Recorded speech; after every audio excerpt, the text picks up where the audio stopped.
हम लइका महतारी मोर जय माता जय माता।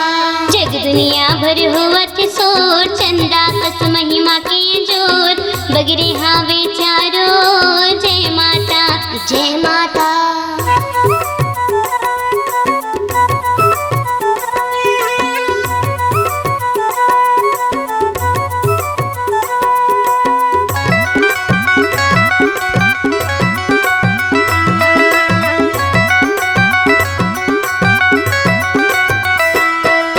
जनहित बरने ही अवतार गम महिमा हावे तुम्हार साग भाज के सिरजनहार अन्न लक्ष्मी के भंडार जय माता जय माता।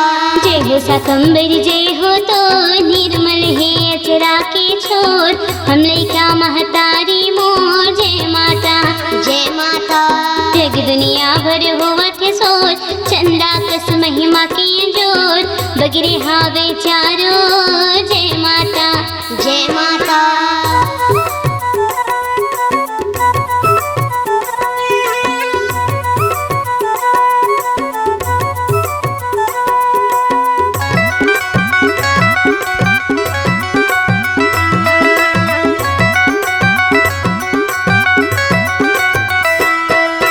करे पूजा पटेल महाराज सत उठ के होत बिनसार बनाते बारी मेरे पार पाके तोर माया दुलार जय माता जय माता। जय हो शाकंभरी जय हो तो निर्मल है अचरा के छोर हम लइका महतारी मोर जय माता जय माता।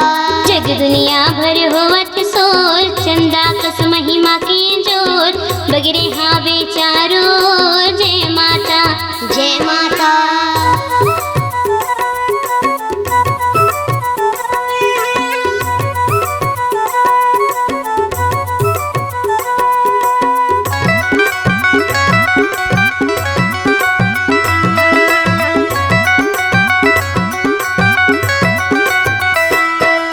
कोहड़ा तुमा चक्री चक्री हरियर हरियर बारी बकरी खीरा कुंदरू ढेकरा भितरी कदली कछार फरे है केकरी जय माता जय माता। जय हो शाकंभरी जय हो तो निर्मल है अचरा के छोर हम लइका महतारी मोर जय माता जय माता। जग दुनिया भर होवत सोर चंदा कस महिमा की जोर बगरे हावे चारो जय माता जय माता। जय हो शाकंभरी जय हो तो निर्मल है अचरा के छोर हम लइका महतारी मोर जय माता जय माता। जग दुनिया भर होवत सोर